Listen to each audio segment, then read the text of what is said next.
لنا ويجزل العطايا لمن كان محسنا والذين جاهدوا فينا لنهدينهم سبلنا.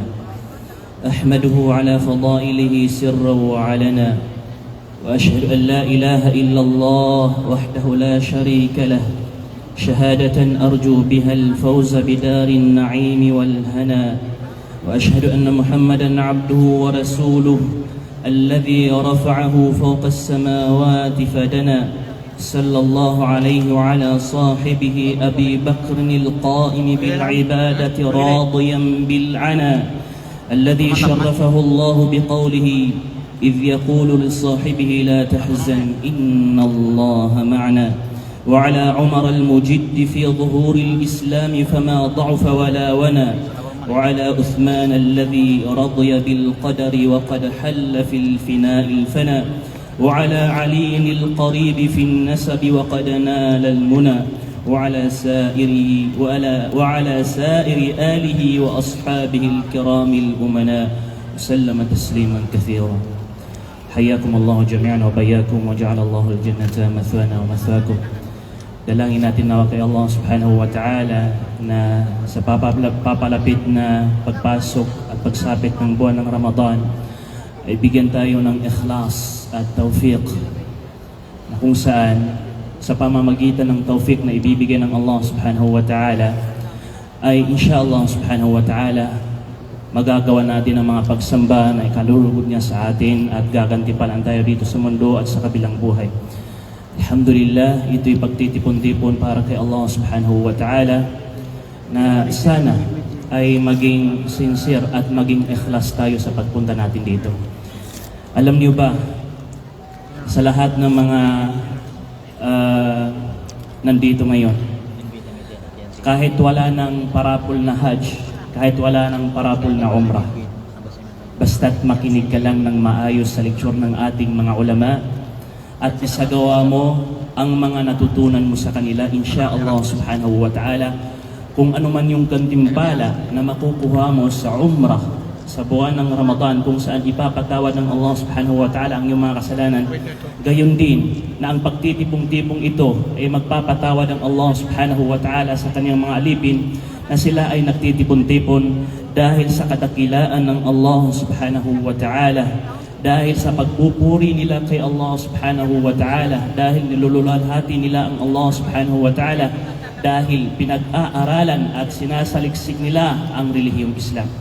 Nabanggit sa hadith ng mahal na propeta sallallahu alaihi wasallam, na sinabi ng mahal na propeta sallallahu alaihi wasallam, Inna lillahi malaikatan yatufuna fi at-turuq yaltamisuna ala dhikr. Katunayan na ang Allah subhanahu wa ta'ala ay nagpapadala ng mga anghel mula sa itaas dito sa kalupaan, at ang mga anghel na ito ay gawain nilang maghanap ng mga taong nagtitipon-tipon upang masaksihan nila ang pagtitipong-tipong ito. فَإِذَا وَجَدُوا قَوْمًا يَذْكُرُونَ اللَّهَ تَنَادَوْا.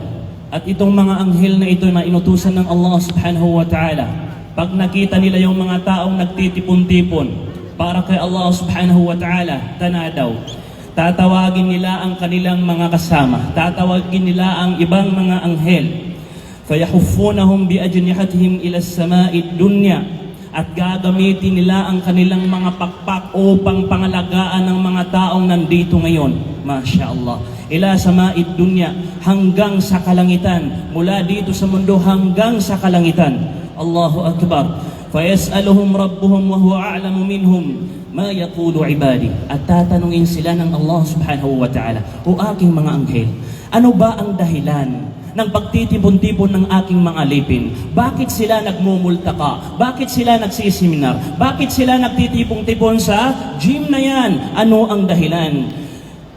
Qalu yaquluna yusabbihunak wa yukabbirunak wa yahmadunak wa yumajjidunak. At isasagot ng kanyang mga anghel, o aming Panginoon, ang iyong mga alipin ay nagtitipon-tipon upang luwalhatiin ka, upang ikaw ay puriin, upang ikaw ay dakilain, upang pag-aralan nila at alalahanan nila ang iyong relihiyong Islam.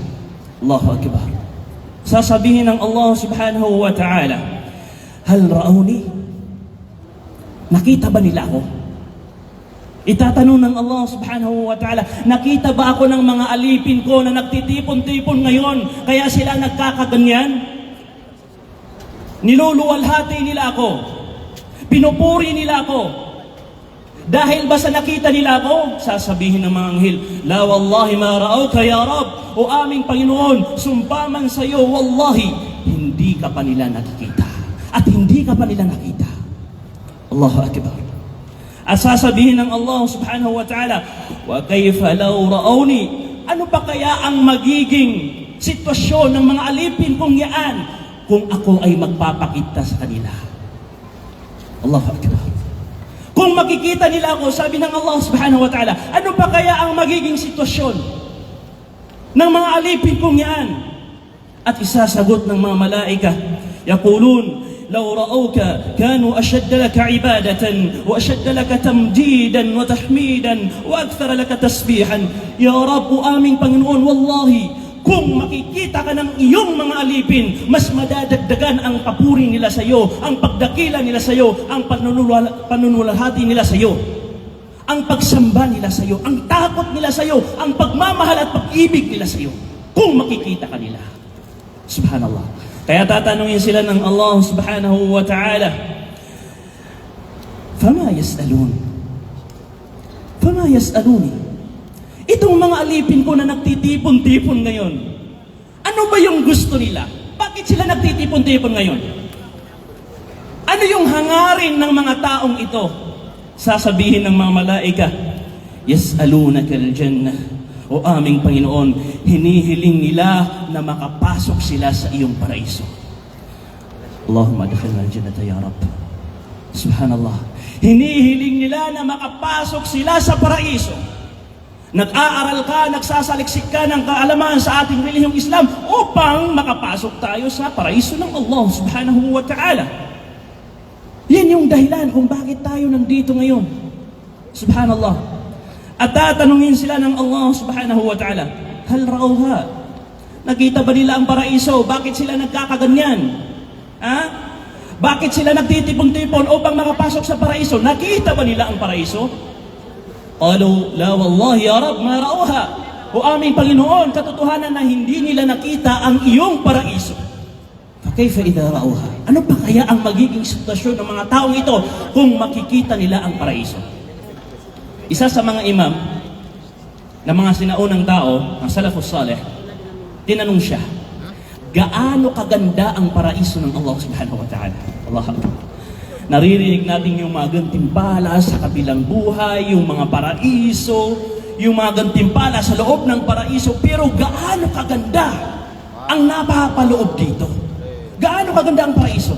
Sinabi ng imam na tinanong sa kanya yan, Wallahi, sumpaman kay Allah subhanahu wa ta'ala, kung ipinahintulot ng Allah subhanahu wa ta'ala sa kamatayan, sa oras na ikaw ay makita mo ang iyong palasyo, na inihanda sa iyo ng Allah subhanahu wa ta'ala, at kung pinahintulutan ng Allah subhanahu wa ta'ala ang kamatayan, darating sa iyo ang kamatayan dahil sa sobrang saya na mararamdaman mo dahil sa paraisong nakita mo. Ganon kaganda ang paraiso. Subhanallah. Ganon kaganda ang paraiso. La hawla wala quwwata illa billah. Toy, tatanungin naman sila ng Allah subhanahu wa ta'ala, ano ba yung kinakatakutan ng mga alipin ko? Ano ba yung ayaw-ayaw ng mga alipin ko? Sasagot ang mga anghel, Ya Rab, o aming Panginoon, ayaw nilang makapasok sa iyong impyerno. May isa ba sa atin gustong makapasok sa impyerno? No, Allah. Wala ni isa sa atin ang gustong makapasok sa impyerno. Eh dahil doon, sasabihin ng Allah subhanahu wa ta'ala sa kanyang mga anghel, pakinggan niyong mabuti. Fa'ushhidukum anni qad ghafartu lahum. O aking mga anghel, ang lahat ng alipin kong nagtitipon-tipon ngayon, saksihan niyo ako at pinapasaksi ko kayo, anni qad ghafartu lahum, katotohanan na pinatawad ko na silang lahat mula sa kanilang mga kasalanan. Allahu Akbar. Itong multaka, itong seminar, dito pa lang, papatawarin ka na ng Allah subhanahu wa ta'ala. Mapupuna yung mga kasalanan mo, mapapawi yung mga kasalanan mong nagawa mo kay Allah subhanahu wa ta'ala dahil sa pagtitipong-tipong ito. Hapiyagyayabu ikiasungan kasaya, kahit ito lang sapat na nandito ka at hindi ka nakuha para sa mga taong bibigyan ng gift, para sa mga taong mag-uumra, mag-hajj, pero kasama ka naman sa mga taong pinatawad ng Allah subhanahu wa ta'ala dahil sa pagpunta mo rito. Allahu Akbar. Fayaqulu malakum minal malaika. Magsasalita ang isa sa mga malaika. Yung isa sa mga malaika magsasalita. Sasabihin niya kay Allah subhanahu wa ta'ala, Ya Rab, fihim fulan, laysa minhum. O aming Panginoon, nandoon si fulan na may maraming kasalanan. Nandoon si fulan na palaging nagkakasala. Kasama nila si fulan na ang intensyon niya ay hindi para saliksikin ang iyong relihiyong Islam dahil para sa mga makamundong bagay. Pumunta rito para makakuha ng papermyo. Pumunta rito para sa umrah, para sa hajj, para sa gift. Pumunta rito para makita si Sheikh Labib, para makita si Sheikh Zakaria, para makita si Ahmad Nur. Pumunta rito dahil iba ang dahilan. Hindi para sa iyo, hindi para upang magsaliksik sa iyong kaalaman sa ating relihiyong Islam. Ano ang isasagot ng Allah subhanahu wa ta'ala? Humul julasa, la yashqa bihim jalisuhum. Yang mga taong nagtitipon-tipon ngayon o aking mga anghel, ang sino man ang maging kasama nila, nakasama nila sa pagtitipong-tipong yan, kahit hindi pa naging malinaw ang kanyang intensyon, ay kasama pa rin siya sa patatawarin ko. Allahu Akbar. Kaya yung mga nagpunta rito upang makita lang yung mga masyayakh natin, o di kay baka sakali na ako yung makapag-umrah this year, this Ramadan. La hawla wala quwwata illa billah. Pero mas malaki pa rin, agad din palang makukuha mo insyaAllah subhanahu wa ta'ala kung ikaw ay mag-i-ikhlas o pa makapag-ikhlas ka. Sa totoo lang gusto kong magtagalog. Kasi karamihan sa seminar natin sa Mindanao, Maranao. Kaya minsan lang ako nakakapagtagalog. Pangalawang dahilan, kanina may chat sa akin dito, comment, Ustad, Tagalog ka. Tamam sa kagatan na Tagalog. Nanay, no ko banyo di saguta sa Tagalog nga, di ako matao Tagalog. Napaka-stop ako. Ustad, stop, dami sa Buddha. Gusto niya naknaba umapasahin ang Tagalog. O gaid na ay sa taman na panamaranak ni kasabutan niyo suwater ka ng ulan ako Tagalog. So ang magiging topic natin ngayon, mga kapatid, sa pananampalatayang Islam, ay kung ano yung kalagayan, sitwasyon ng mga tao sa pagpasok ng Ramadan. Ano yung hatol ng bawat isa sa buwan ng Ramadan. Halimbawa, ano ang hatol ng babaeng nag-ayuno at 5 minutes before ng Maghrib, dumating sa kanya yung period niya. Oh, yun. Ano yung mga hatol nun? Ano yung hatol ng matanda na, ulyanin na, ito ba ay mag-ayuno at magbibigay ng fidya? Oh, mga ganyan. Ano yung hatol ng may sakit? At ano yung mga iba't ibang uri ng sakit na magkakaiba ang hatol sa ating relihiyong Islam? So yan yung tatalakayin natin. Bi'idhnillah subhanahu wa ta'ala. Tayo. Magsimula tayo sa una. Una sa lahat, hindi lahat ng tao magiging obligado sa kanya ang buwan ng Ramadan. May mga kondisyon na kapag napaloob sa iyo ang mga bagay na ito, ang mga kondisyong ito, magiging obligado sa iyo ang buwan ng Ramadan. Una sa lahat, al-qism al-awwal, al-muslim al-baligh al-aqil al-muqim al-qadir al-salim min al-mawani'. Una, dapat isa kang Muslim. Isa kang Muslim. Okay? Pangalawang kondisyon, al-baligh. Dapat nasa tamang edad ka. May akirbulig ka. Oh. Pangatlong kondisyon, al-aqil. Dapat nasa tamang pag-iisip yung tao. Kanabakap kumiyamiyata. Kanabapagaliwaliwat. Kanabapagdanga. Hindi siraulo o di kay baliw. Pang-apat, al-muqim. Dapat nandoon ka mismo sa lugar kung saan ikaw ay doon nakatira. Panglima, al-qadir, dapat may kaya ka. Hindi ka matanda na wala ka nang kayang mag-ayuno. Ha? Dapat may kaya ka. As-salimu minal mawani', dapat walang makakahadlang sa'yo tulad ng sakit o di kaya ay regla, dapat walang makakahadlang sa'yo. So kung nandito sa'yo yung 6 na binanggit natin, Muslim ka, baligh ka, na nasa tamang edad ka na, tapos nasa tamang pag-iisip ka, tapos hindi ka naglalakbay dahil nandito ka lang sa lugar nyo, okay? Tapos kayang-kaya mo naman dahil hindi ka matanda at wala kang sakit. Walang makakahadlang sa iyo. Dito, magiging obligado sa iyo ang pag-aayon. Magiging obligado sa iyo ang pag-aayon. Ya ayyuhalladhina amanu, kutiba alaykumus siyam kama kutiba alal ladhina min qablikum la'allakum tattaqun. Ito yung ibig sabihin ng ayah, na kung saan magiging obligado lang sa mga taong Muslim, may tamang pag-iisip, hindi balyo, nasa tamang edad, nasa kanyang lugar na hindi naglalakbay. Walang makakapigil sa kanya at walang makakahadlang sa kanya. Kayang-kaya niya mag-ayuno. Dito magiging obligado ang pag-aayuno. Gika kapaliugat o kapamosa. O miya padalam rakagyan kaya ng timan na paliugat rakaso kapamosa. Sa manuto na ay asibot na noroo, na ikaduwa klase, pangalawang klase na binigyan din ng hatol ng ating relihiyong Islam ay ang as-saghir, ang mga bata na hindi pa umabot sa tamang edad. Yung mga bata, hindi obligado sa kanila yung pag-aayono. Pero dapat, bilang isang Muslim, bilang isang nanay, sanayin mo yung anak mo sa mga pagsamba para kay Allah subhanahu wa ta'ala. Dahil yun yung tunay na awa at habag natin sa ating mga anak. Huwag natin gayahin yung mga magulang na yung anak niya kayang-kayang mag-ayuno, pero pinipilit pa rin yung anak niya kumain, uminom. Hindi niya pa rin ginigising yung anak niya na alam naman niya na yung anak niya ay kayang-kaya niya.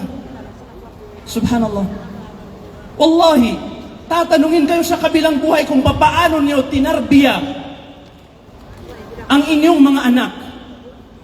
At kasama ito sa pagtatarbiya. Igiran na makakalig sa mga maranaw.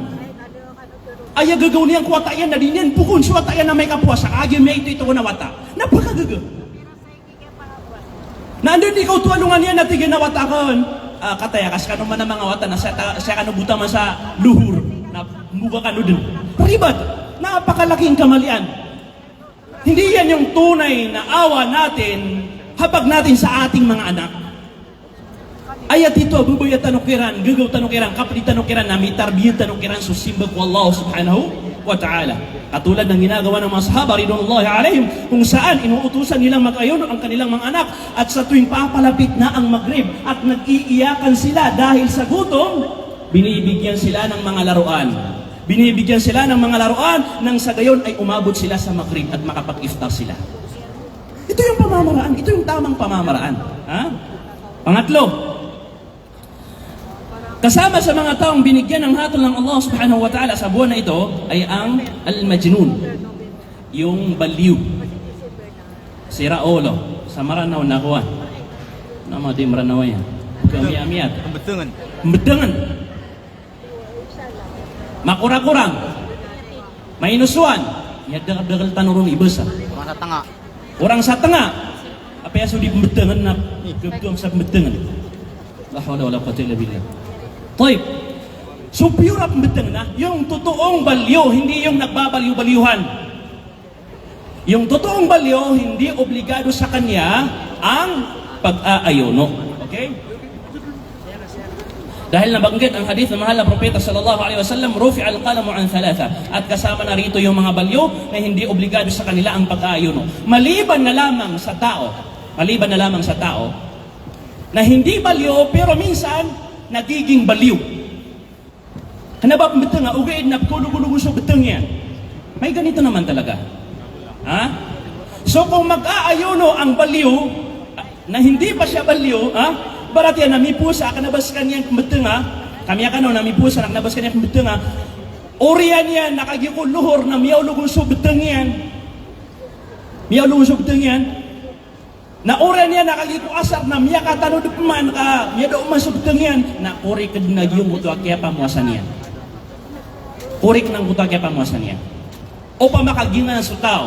kunyang yung taong minsan ay nababaliw, minsan naman ay nasa tamang pag-iisip. Kung sakaling nasa tamang pag-iisip siya at nag-ayuno, and then sa salatul dhuhr, nabaliw, and then sa salatul asr, nawala yung pagkabaliw, tama yung ayuno niya at ipagpapatuloy niya ang kanyang ayuno. Okay? Toy. Kasama rin sa binigyan ng hatol ng ating relihiyong Islam, ay yaong matatanda. Yung matatanda, dalawang klase yan. Kailangan nakatano-tanunan nyo yung mga luksaran. Madagalap ko ribat saya. Matatanda na ulyanin na. Miyamungaw din. Mga luksa miyamungaw. Ulyanin, hindi kanila kilala. Yung mga anak nila, yung mga apo nila, wala na silang makilala. Ulyanin na. Itong mga taong ito, ang hatol nito sa ating relihiyong Islam, hindi mag-aayuno at hindi magbibigay ng fidya. Diya makapumuasa na kanabuong panpaliugat so kabagay sa fidya. Kami nga mungaw, na kumiyasoy kung pakaasal ako kumana, lagi doon kawawatae. Nakanabuong paliugat so kapamuasa, nakanabuong panpaliugat so ka, bagay sa fidya. Ang taon nun basipo ka bagay sa fidya. Sino ba yung matandang makakapagbigay ng fidya? Yung matandang hindi pa ulyanin. Yung matandang dapan pamungaw. Yung matandang kilala pa ang kanyang mga anak, kilala pa ang kanyang mga apo. Ito, hindi obligado sa kanya ang pag-aayuno, pero obligado sa kanyang magbigay ng fidya. Sa isang miskin. Kada isang araw, isang miskin. O di kaya kung 2 araw, 2 miskin. Kung 3 araw, 3 miskin. At pwede rin naman na iisang miskin lang yung pinapakain mo sa araw-araw. Pwede rin naman na isang miskin lang yung pinapakain mo sa isang araw. Toy. Panglima. العاجز عن الصيام عجزا مستمرا لا يرجى زواله كالكبير والمريض مرضا لا يرجى برؤه كصاحب السرطان ونحوه فلا يجب عليه الصيام. Yung mga taong hindi nila kayang mag-ayuno tulad ng mga may sakit. Suad na mga sakit yan, 3 klase. Yung mga may sakit, 3 klase yan. Unang klase ng may sakit, yung may sakit na hindi malala ang sakit. Normal, isakit. Lagi dulumasa, lagi dumayaw. Ginapaliwag na ka, makapamuasa ka. Obligado sa'yong makapag-ayuno ka kung ang nararamdaman mo lang ay sipon, obo. Obligado sa'yong makapag-ayuno ka dahil hindi ka naman masisiraan ng lagnat mo. O di kaya hindi ka naman nahihirapan sa lagnat mo sa iyong pag-aayuno. Ikaduha klase, asakit na madeng ka asakit. Alladhi yashukku alayhi wa la yadurruhu. Agisub ka gisub karagnan sa kanya nun, ugi na din ang kabinasaan. Ugi na kapapasangan, karagnan. Ibarat yan na malop sa kitaulo niyan, hindi nakapapasangan ako. Ugi na kanaban niya mo kabinasay. Sa balagi do binasa amal asakit.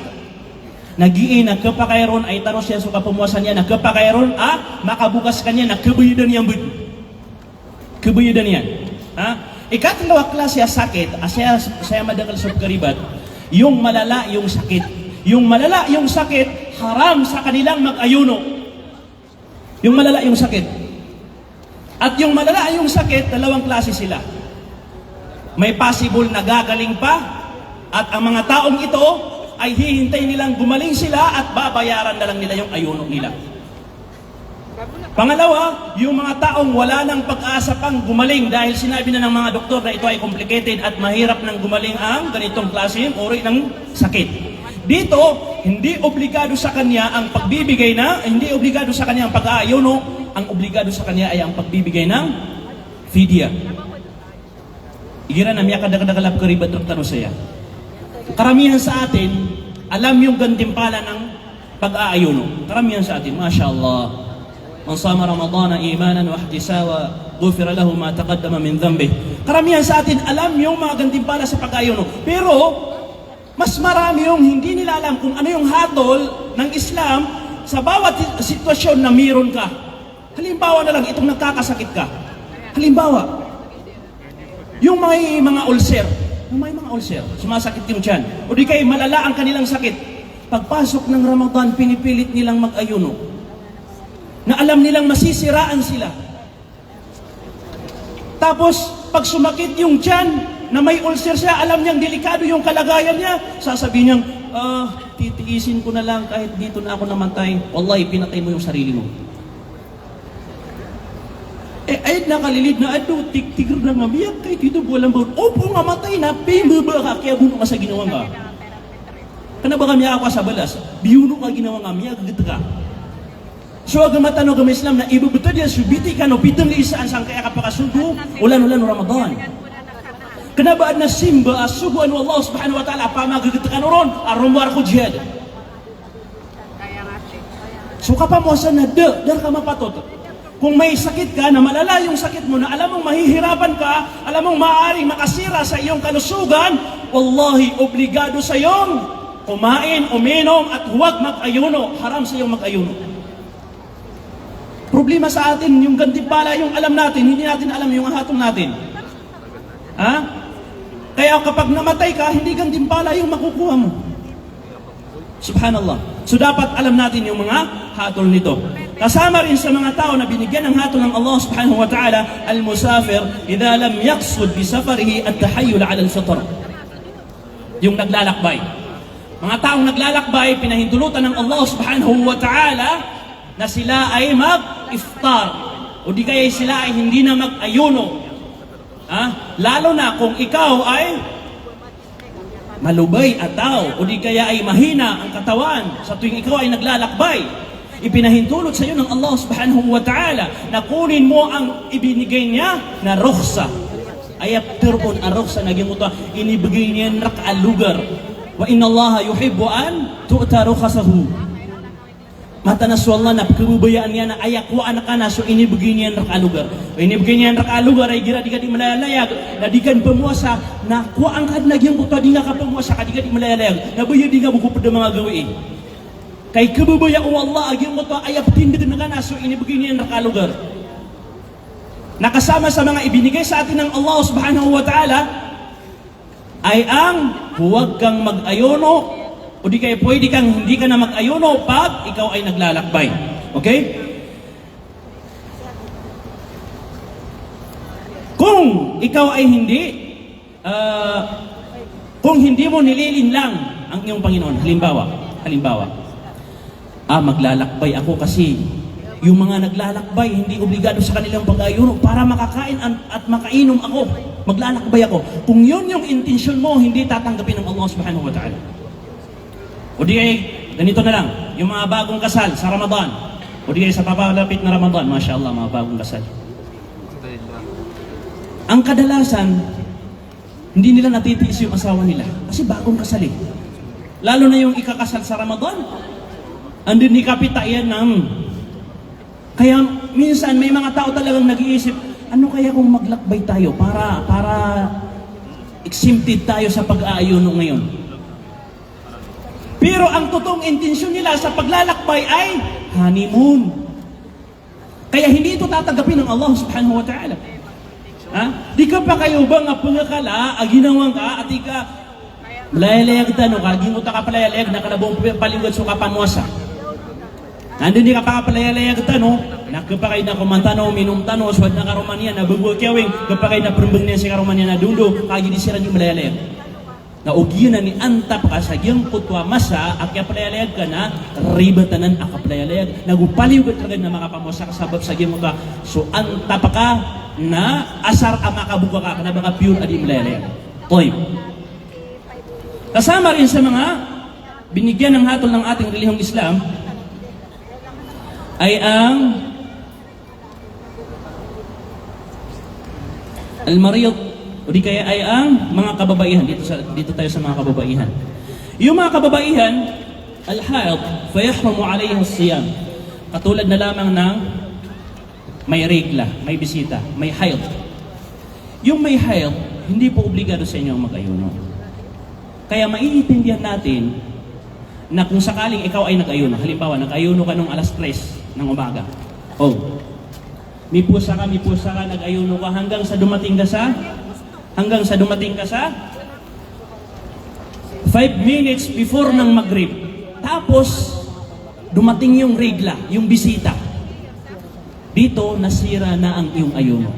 at mababayaran mo ang iyong ayono. Kahit 5 minutes na lang yung natitira sa Maghrib, mababayaran mo pa yon. Kahit 2 minuto, 1 minuto, pag dumating yung bisita ng babae, bago mag-Maghrib, bago mag-iftar ang tao, kailangan mabayaran niya ang araw na yon dahil nasira na ang kanyang ayono. Okay? Gayon din, halimbawa, yung babaeng hayat, nawala yung hayat niya 10 minutes before ng adhan ng Fajr. Dito, obligado sa iyong mag-ayuno ka. Paliwat na makapamwasa ka. Apia sa 10 buka minuto sa lambuon, o di na 5 ka minuto sa lambuon, na paliwat na makapamwasa ka. Gagang ako man. Di nga dan pagunayso ka pamaygo ka, di nga dan ka pagunayso ka psuti nga di. Ayat na unaing ka nagyang ko to kapamwasa nga. Lagi dinan sumajujunub. So Rasulullah sallallahu alaihi wasallam, mialuy Aisha radhiyallahu anha, na majujunub sa kanyan, na miyamuasa sa kanyan, ada sa kanyan panmakasuti. Nagkapakay mambu asong bae, andudunun so bisita na makapamwasa daan, nagubo makapsuti ko uriano kapakapamwasa niya.